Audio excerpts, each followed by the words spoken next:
Todo dom que nós trazemos carrega em si uma graça e também uma cruz. Vamos falar um pouquinho sobre isso na palavra de hoje.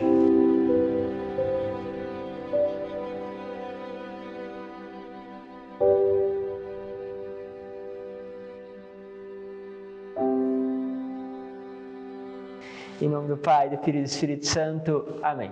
Que bom ter a Tua presença mais uma vez conosco. Sempre podemos compartilhar, vivenciar a palavra todos os dias juntos. Você está chegando a primeira vez? Se inscreva e participe conosco. Quero trabalhar com vocês a palavra que está no Evangelho de São Mateus, capítulo 7, do versículo 24 ao 30. Diz assim: Naquele tempo, Jesus saiu dali e foi para a região de Tiro e Sidônia. Entrou numa casa e não queria que ninguém soubesse aonde ele estava. Então Jesus entra nessa casa, não queria que ninguém soubesse. A palavra ela não dá clareza, ou seja, ele não queria que ninguém soubesse porque estava cansado, exausto. Não queria que ninguém soubesse porque, de certo modo, queria que não se espalhasse ali a fama dele ou o que ele estava fazendo. Não era ali o objetivo dele. Não queria que as pessoas soubessem porque ele queria dedicar-se ali naquela casa um tempo àquela família ou um tempo à oração. Enfim, nós não sabemos, só sabemos que ele não queria. Aqui é uma expressão de um desejo, de uma vontade. Quantas vezes nós carregamos também o nosso desejo, a nossa vontade? Continuamos o texto e veja o que diz. Diz assim: uma mulher que tinha uma filha com um espírito impuro ouviu falar de Jesus. Foi até ele e caiu a seus pés. A mulher era pagã, nascida na Fenícia da Síria. Ela suplicou a Jesus que expulsasse de sua filha o demônio. Jesus disse: deixa primeiro que os filhos fiquem saciados, porque não está certo tirar o pão dos filhos e jogá-lo aos cachorrinhos. A mulher respondeu: é verdade, Senhor, mas também os cachorrinhos debaixo da mesa comem as migalhas que as crianças deixam cair. Então Jesus disse: por causa do que acabas de dizer, podes voltar para casa. O demônio já saiu de tua filha. Ela voltou para casa e encontrou sua filha deitada na cama, pois o demônio já havia saído dela. Palavra da salvação. Bom, como Jesus estava querendo se esconder e não consegue, diz a palavra, o que acontece? Essa mulher provavelmente tenha insistido, tenha justamente desejado tanto que há uma ação, uma contra-ação em relação à atitude daquela mulher que Jesus se aproxima.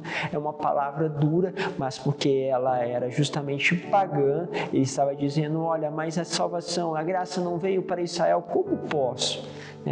E aí ela faz este ato, que justamente é um ato que vai expressar o nosso desejo como aquele povo que não pertence justamente a Israel por herança sanguínea, mas que recebe o dom e a graça justamente porque vai suplicar. É assim que acontece depois, o Evangelho vai se espalhar para todos os lugares, porque a salvação, de forma especial ali, olhada, desejada, para que pudesse ser derramado sobre Israel, muitas vezes não foi acolhida. E assim o Evangelho vai se espalhando por todos os lugares, para todos aqueles que antes eram pagãos, podem agora receber a graça de Deus.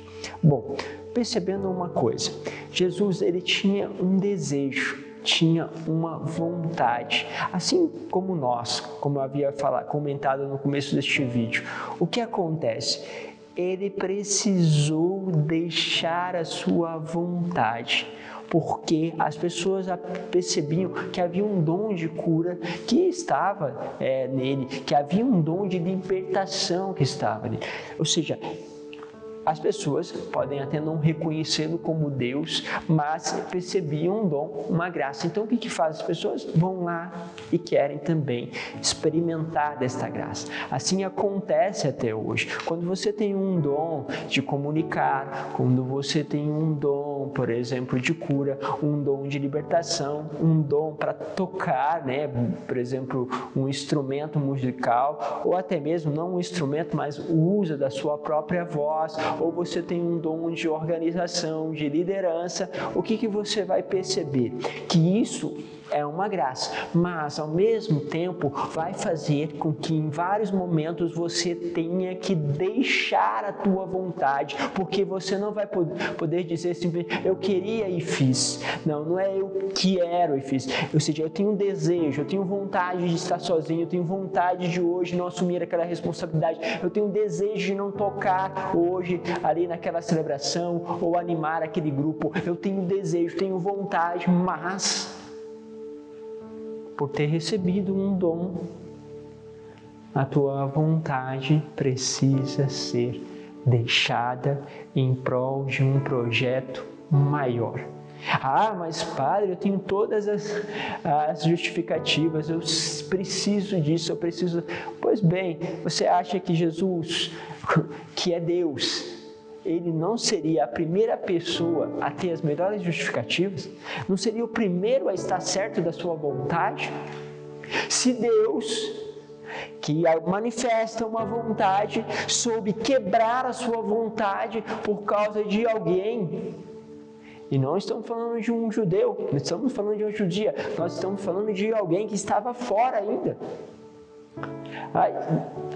Você poderia talvez até fazer alguma dessas coisas que te pedem por um familiar, por um amigo, por alguém que lhe fosse próximo, mas se lhe fosse ainda alguém que nem tivesse contato com você, e se fosse alguém que te pedisse de tocar e você nem sequer conhecia, e se for alguém que te pede de rezar ou de comunicar sem que você o conheça, como você faria esta descida?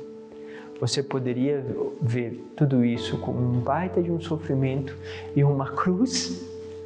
Ou você poderia olhar para Jesus e perceber que Ele fez isso por nós? E é porque Ele fez isso por mim. O único modo de pagar o amor é amar. Então, eu amo como Jesus amaria. E aí você vai entendendo que os nossos passos, a nossa vida se torna como a de Cristo.